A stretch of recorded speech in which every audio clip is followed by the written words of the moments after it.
Momento do Discipulado.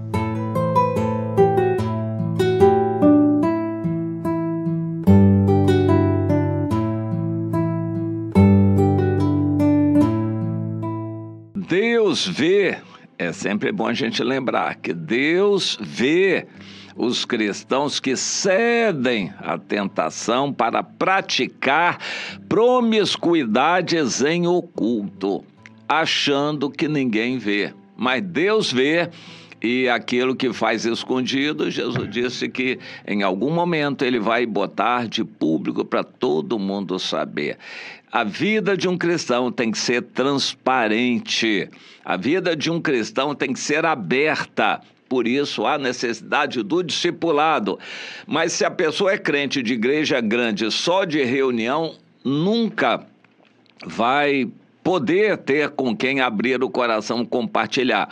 A maioria dos crentes que frequentam reuniões grandes, de igrejas grandes, eles se sentem sozinhos, anônimos ali. Não têm amigos, eles têm irmãos que eles veem assim, cumprimentam, mas não tem ninguém com quem eles têm intimidade ou liberdade para abrir o coração. Daí o discipulado.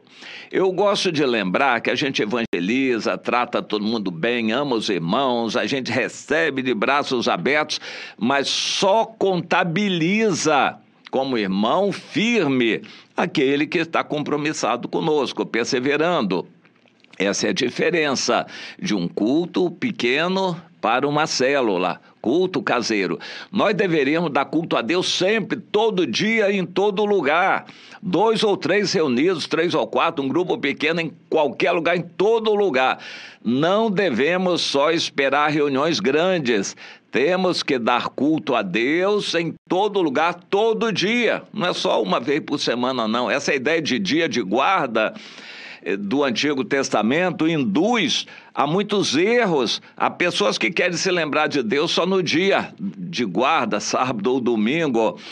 É para a gente viver para o Senhor todos os dias e dar culto a Deus sempre, em todo lugar. A diferença de um culto é que a gente deve dar para Deus sempre, em todo lugar, com todas as pessoas que estiverem ali. Cada um vai dar a Deus o que tem. Mas uma célula é diferente. Uma célula é uma reunião com um grupo pequeno de pessoas, sempre as mesmas pessoas e só as pessoas compromissadas.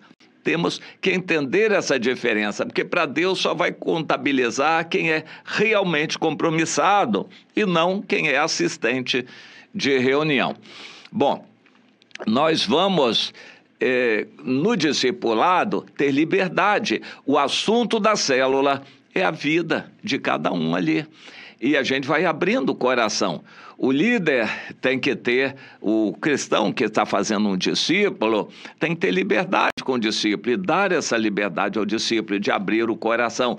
Todos os cristãos devem abrir o coração, dar relatório da sua vida, contar seus pecados ao seu líder, a quem represente a autoridade espiritual de Deus na sua vida. Cada um deve dar relatório da sua vida, contar a sua vida e abrir seu coração e confessar seus pecados. Mas como isso não é muito comum nas igrejas, as pessoas não têm tempo para o discipulado, ficam fingindo que estão bem na igreja só porque assistem reuniões grandes, mas não abrem o coração. O resultado disso, a consequência, é que vão viver a sua vida em oculto, com traumas complexos, frustrações, desânimos e tentando esconder seus pecados. Mas Deus vai fazer com que um dia esses pecados apareçam. Não adianta tentar esconder pecados. Deus me deu aqui agora a palavra de Isaías capítulo 57. E é uma coisa interessante. Perece o justo, assim começa o capítulo, e não há quem se impressione com isto. E os homens piedosos são arrebatados sem que alguém considere neste fato, pois o justo é levado antes que venha o mal.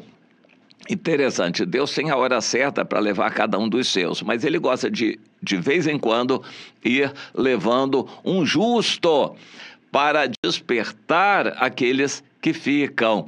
Mas por que Deus leva um justo? Para que ele não veja o mal que vem. O mundo vai de mal a pior.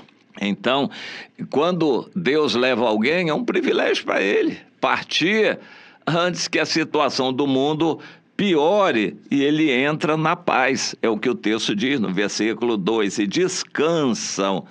Bom, mas aí a exortação para os que ficam: chegai-vos aqui, vós, chegai-vos aqui, descendência da adúltera e da prostituta. E aí o Senhor começa a exortar: vocês estão se abrasando na concupiscência, debaixo de toda árvore frondosa, por entre as pedras lisas dos ribeiros, ou seja, escondidos assim na beirada dos rios. Sobre um monte alto e elevado pões o teu leito, para lá sobes para oferecer sacrifícios, enquanto atrás das portas e das ombreiras pões os teus símbolos eróticos. Puxas a coberta, sobes ao leito e o alargas para os adúlteros. E sai por aí afora. E o Senhor exorta: mas de quem tu tiveste receio ou temor para que mentisses e não te lembrasses de mim, nem de mim te importasses? Não é acaso porque eu me calo? Deus se cala pela misericórdia dele, mas não concordando, dando oportunidade a que você se arrependa. E isso desde muito tempo o Senhor lembra. E tu continuas não me temer? Meu irmão, tenha medo de Deus, porque a ira de Deus é terrível. E o Senhor diz: então, se você age dessa maneira, tentando esconder alguma coisa de Deus, então quando você estiver passando na luta, que os seus ídolos livrem você.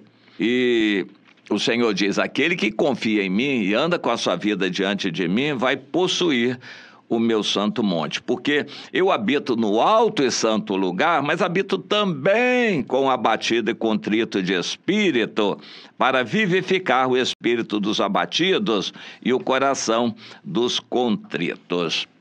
O Senhor vê tudo, Ele tem misericórdia de nós, mas Ele não quer que você ande no pecado. Mas a maioria dos crentes não tem nem onde confessar pecado, porque eles sabem que de público não pode, e há pessoas que não são da sua intimidade. Se você for confessar pecado a uma pessoa errada, você escolhe lá um líder que tem cara de consagrado a Deus, você vai confessar pecado, ele vai dar uma exortação: mas meu irmão, toma vergonha, acerta a tua vida, conserta você praticando essas coisas horríveis que não são do agrado de Deus. Deixa estar que às vezes ele também pratica isso, né? Ou outras coisas piores, mas ele não tem complacência, não tem amor, ele vai te dar uma exortação. Então, por causa disso, alguns crentes já experimentaram, crentes novos já experimentaram, eles não contam. Tem medo de contar o seu segredo, a sua vida para os outros. É um ambiente ruim, artificial. E crentes continuam indo à igreja, pregando, praticando coisas, fazendo e tal, e escondidos com suas práticas eróticas, suas práticas de concupiscência. Deus quer tratar a nossa vida toda. A nossa vida oculta tem que ser trazida a claro. A gente tem que botar a claro as coisas que fazemos. E há pessoas que não se libertaram, seja de uma bebida, de um cigarro, bebida seja o que for, o cigarro ou alguma prática erótica e pornografia. Há pessoas que não têm nem onde confessar isso, eles não sentem confiança em ninguém e continuam oprimidos, escravizados por essas práticas de que não conseguem se libertar. Mas quem vai discipular alguém, um crente novo, tem que entrar na vida da pessoa e ajudar a entender essas coisas, a confessar seus pecados, para entender que é só confessando que vai receber o perdão. Enquanto tentei esconder os meus pecados, calar sobre eles, eu só fui definhando, Salmo 32. Mas abra o coração, ensine para os novos desde o início que eles têm que abrir o coração, porque Deus está vendo tudo. Não adianta tentar esconder de Deus, fingir que não acontece ou ficar frustrado e derrotado porque não consegue se libertar dessas práticas pecaminosas que se fazem oculto. Vá procurar ajuda, porque Deus vai ajudar você a se ocupar das coisas de Deus e ter menos tempo para pecar. Não vai conseguir deixar de pecar, mas vai ter menos tempo para o pecado. Mas abra o coração e deixe Deus trabalhar na sua vida. Não tente esconder. Isso não é solução. Todas essas práticas ocultas têm que ser tratadas junto com o irmão mais espiritual, uma irmã que Deus vai colocar na sua vida. Mas não se conforme em esconder nada de Deus, mesmo porque não vai conseguir.